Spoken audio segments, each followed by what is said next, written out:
Hey guys, this is Justin back with an engineer's perspective, and today I have a treat for you. This right here is something special. Up front, before we dive into it, I'd like to say that this was very generously gifted to me by a very awesome individual. To have, to test, and to cherish, basically. And to say I'm absolutely floored with his generosity. So shout out to Adan for, always have been one of the, channel's great supporters and just someone that's nice to talk to. So sincerely appreciate that. Moving on to kind of meat and potatoes. This right here, this beauty right here, is not just any other knife. Handmade, custom made, and in a steel, I don't know if you can see that there, S125V, baby. Hell yes. This thing is sweet. So yeah, the knife is a custom knife made here, Northern Knifeworks by Mr. Levi Herrick down in Georgia. There's his information. I highly recommend you look him up. Information about the knives, or the knife. Date 3/22 of 24. This is his Sparrow model. I believe this is one of the first versions of the model he had done. It's S125V, of course. And so you've got a bone paper micarta handle with those really cool red micarta handles, or pins there, sorry. Then it's serial number 245, and I appreciate the note there, Levi. Yeah, this thing, when I opened up the package, I was absolutely floored. Like, words cannot express just the looks of it, the fit and finish of the handle shape. I mean, oh my, like, there's just not words to describe this level. It's something I've never experienced before. And yeah, let's just kind of work from the business end down to the handy end. So the blade here, it's some version of a drop point. I'd put it in a class of like a Skinner knife. He does have it as like a all-around utility EDC style of blade, which I have used it in that capacity. To some extent, I haven't had this for very long, couple of weeks, but this is gonna be my hunting knife. It's that my Benchmade Seep Country, boom, out, gone. This is gonna be my hunting knife. Yeah, beautiful Skinner there, with that just blade shape, the drop point, able to get up towards the end, really easy, lots of blade to grab onto like that. Yeah, still can do EDC tasks. I've been breaking down cardboard with this like freaking crazy. That's definitely been its main job. And the blade is very good for that. Maybe a touch on the short side sometimes, getting caught in the choil back here, the sharpening choil, but it's an awesome little blade shape. Grind on this thing is I measured about 11 thousandths behind the edge here, and it appears to be about maybe 16 degrees per side. So beautiful edge geometry. Like, this thing cuts, and it cuts awesome. Moving back, yeah, I like the sharpening choil. I mean, it's just perfectly done, just beautiful. Something that I absolutely adore with this knife is it feels modern design, modern look, but also like this kind of like rustic old school that is just so freaking cool.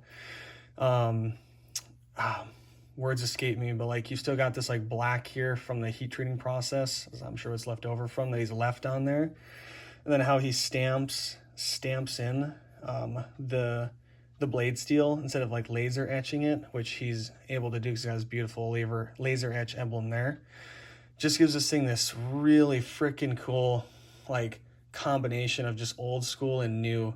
It's just so awesome. Love the look of this thing. I got some big, deep jimping up top.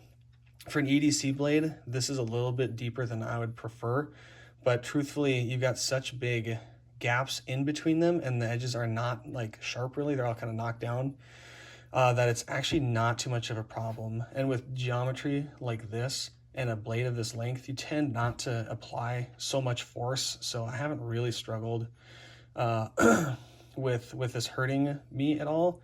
But truthfully, like this is more of a precision type, grip or thing that you would use versus if you're doing more force. I'm just gonna hammer grip it. Spine thickness, I forgot to grab that measurement, is really nice. He did not use overly thick stock here. Let's just grab that. 0.085 or so. I'll do that. Oh, it's 3/32. There you go. It's 3/32 stock, or 2.175 or 7 millimeters. See that 3/32 stock, really beautiful to once again just keeping it this just nice, nice slicing using knife. Tip there did not make it overly thin, which I think is very appropriate for a knife that's supposed to see some EDC use and is S125V, not known for its toughness. So I think it's a really nice compromise tip there of thinness. Moving back to the handles, you have absolutely perfect fit and finish, polish. This bone micarta just feels amazing. Once again, kind of that modern version of kind of something that's a little old school. It just feels incredible in the hand. I have kind of large to extra large hands, so you can see how long it fits there. Maybe I'll grab another measurement for you in American units. See a handle, come on, handle length, or we'll go grippable length here. We're looking at about 3.5 inches.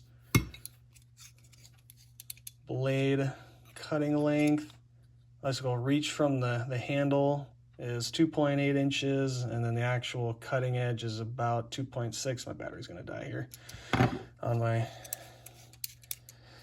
calipers there. So yeah, sorry. So that gives you the overall length of the handle, kind of moving back. Yeah, it's got this nice asymmetry, which is a must for me. Otherwise it would get very rotatey, especially with a tall blade like that. So just beautiful design on the handle, rounded everywhere it needs to be. Some things that stick out everywhere that they should to give you a good solid grip on the handle. Just so well done. I love those red micarta or brown micarta pins in there. It's just a little extra sex appeal. You got a little bit of texture you can see. Such a fun, cool detail. Comes with this Kydex sheath, lots of holes for setting up paracord through there if you want to lash it to your belt, or put an Alti clip on here, or any number of things. Nice snap in. It's not going to drop out. There's a little bit of rattle, but it's not crazy. It's really good. Full coverage here, really nice. You can just kind of pop it off and do your thing. You can have this, so this whole thing actually fits down into your jeans pocket, depending on what kind of jeans you wear. But what I tend to do is I'll just grab the top of this handle and I'll actually hook it on the back of my jeans, and it'll pull out. I haven't cut up my jeans yet doing it, but you might. But that's what I've been doing with this. I just drop it all the way down into my pocket and it fits in there. I'll just hook it on that to pull it out, or I'll just put my hand like this on my pants and I'll just pull it out. Really nice retention there. That's kind of the walkthrough of the knife. Let's circle back to the S125V. So some specifications on it. It's a 3.25% carbon, 14% chromium, 2.5% molybdenum, 0.4% tungsten, 12% vanadium. I got my little sticky note here, sorry. So there it is on the left side there. Sorry, I don't have something a little nicer. So what that shakes out to is Laren Thomas from Knife Steel Nerds. has tested a sample like in real life, and he got 12.6% MC carbide volume out of that. So that's volume percent. What that means is we're talking vanadium carbides. I'm pretty doubtful that this tungsten is going to make any carbides in here, so it's not really what it's doing in the steel. So I would ignore that. So yeah, MC meaning vanadium carbides, which are the best carbides for toughness, for how much they're going to add to your edge retention. And then 15.7 volume percent M7 C3 style carbides, and those are going to be your probably chromium or vanadium enriched chromium and or molybdenum carbides. And as a reminder, anybody, carbides are a thing that your carbon will combine to in the chemistry here to form these small little balls inside of your steel, and they are extremely hard, much harder than the steel itself, and they are a huge factor in terms of wear resistance and edge retention. General rule of thumb is the more carbides you have, the less toughness you have. But when you're smart about the type of carbides that end up in your steel, like vanadium carbides, is the hit you take in toughness per volume of carbides that increase edge retention goes down. So it's a less of a detractor if you go all vanadium carbides. That's why you'll see steels like 10V that are designed to be 100% vanadium carbides. I'm just giving you a little kind of size comparison between a paramilitary 2 and 10V and the Sparrow here. And so, yeah, what does all this mean? It means it does have very high amounts of carbide in it, 27 or 28 odd percent in Laren's test here. That's, going to be way more than 15V, way more than K390. That's more carbide than Maximate.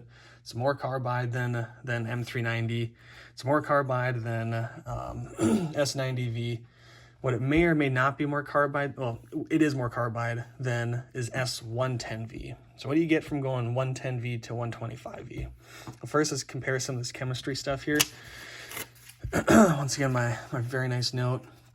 So if you look across here, you can see that S125V had the 3.25 carbon, whereas S110V has less carbon at 2.8%.